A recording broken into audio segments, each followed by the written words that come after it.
4 adolescentes menores de 15 años quedan embarazadas al día en el Perú.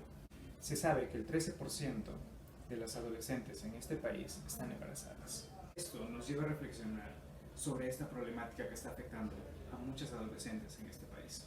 Es por eso que el Grupo Placenta les va a explicar al respecto de esta problemática. Uno de los principales factores que influyen dentro del embarazo adolescente es la edad. La edad en que generalmente quedan embarazadas las adolescentes ronda los 15 años.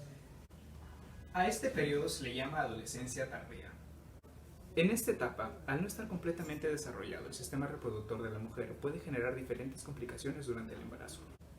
Muchos de estos embarazos no se terminan concretando, ya que muchos de ellos se terminan con pérdida del bebé o de la madre. Entonces, el embarazo durante la adolescencia tardía termina trayendo problemas de salud, complicaciones durante el embarazo y en muchos casos la pérdida del bebé. Acción.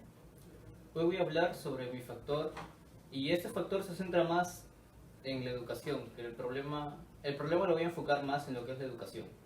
El primer hecho del que voy a tratar va a ser que los padres se oponen a que sus hijos reciban educación sexual en los colegios. Muchos padres piensan que estos, al recibir esta información, van a iniciar su vida sexual a muy temprana edad, cuando lo que realmente quiere esta iniciativa es prevenir los embarazos no deseados en adolescentes. El segundo factor del que yo voy a hablar, el segundo hecho, para que lo edite Cris, lo veis. El segundo hecho del que yo voy a hablar es la falta de información en los colegios, y esto es una consecuencia del primer hecho, y esto trae como consecuencia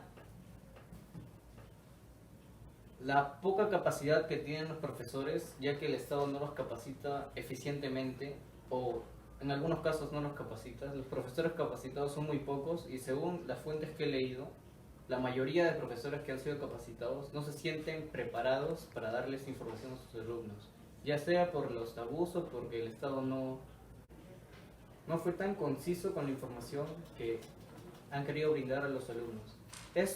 Finalmente esto trae como consecuencia los embarazos adolescentes, ya que muchos de estos es por desinformación o por la simple vergüenza de no pedir un preservativo en algún centro de salud o en alguna farmacia.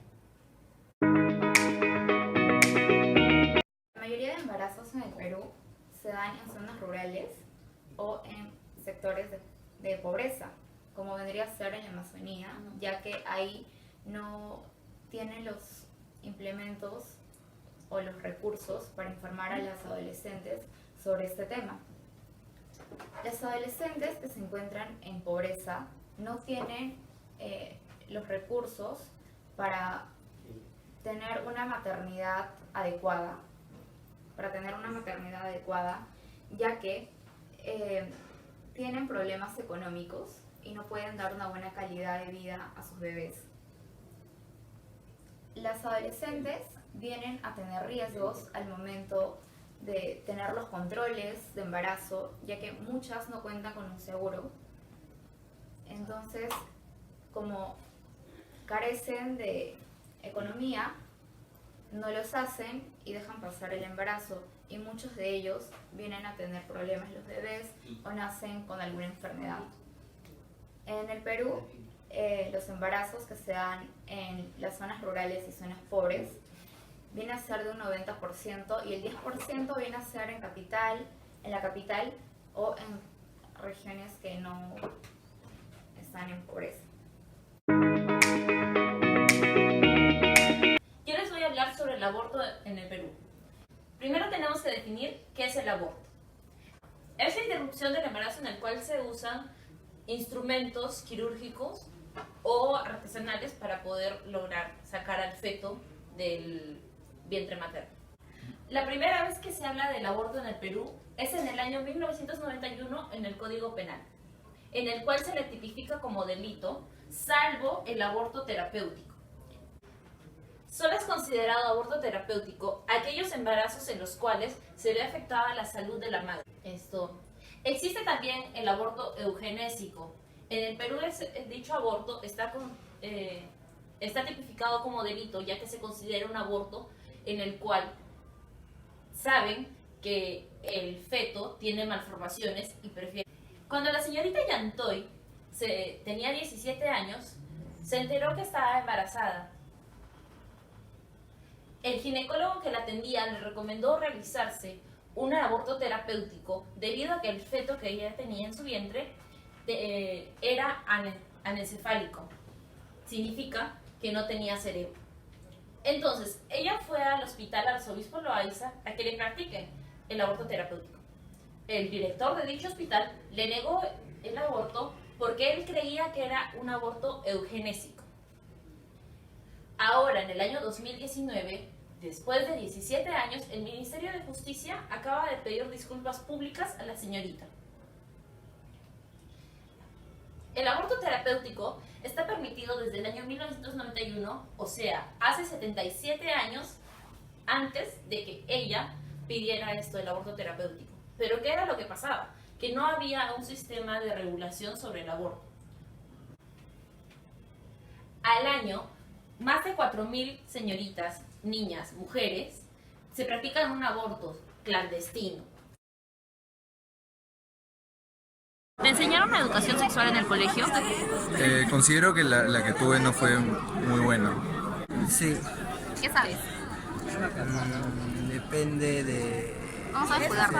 Claro, saber cómo cuidarme, las protecciones que debo de tener ¿En qué grado te enseñaron? en cuarto y en quinto. Sí, cómo protegerme y los métodos. ¿En qué grado te enseñaron? Quinto de primaria. Sí, ¿Qué te enseñaron? sobre las ETS y sobre las ETS y sobre cómo los medios para prevenirlos, como el condón, no me acuerdo exactamente los nombres, pero sí recuerdo el tema nacional. ¿En qué grado te enseñaron? Creo que fue secundaria, no me acuerdo en qué grados, pero a partir de secundaria empezaron a enfocarse en los ETS. Sí. ¿Qué te enseñaron? Más que nada me enseñaron sobre cómo prevenir los embarazos pues antes de tiempo, ¿no? Y me hablaron también un poco sobre la importancia de cuidarse más que nada. ¿Has sentido vergüenza al hablar de sexualidad? No, nunca. Todo tranquilo, porque es algo natural. No, actualmente no. Anteriormente. Quizás en el colegio sí, porque lo veíamos como algo, un tema que no se debía tocar. Pero ya a estas alturas no. ¿Con tus padres hablaste de sexualidad? Casi nada. Sí. ¿Con quiénes? Más que nada con algunas de mis amigas y con mis papás. Personalmente considero que el aborto es algo que se debería probar en diferentes países. ¿Qué opinas del aborto? El aborto tiene sus lados buenos como sus lados malos. Los lados buenos como que si una persona tiene un embarazo forzoso le ayudaría para no truncar su vida, aunque un hijo no es exactamente un problema, pero como que le facilitaría un poco no tenerlo. Es una opinión muy extensa la que tengo, pero en resumen estoy a favor. Pues no estoy a favor del aborto en realidad.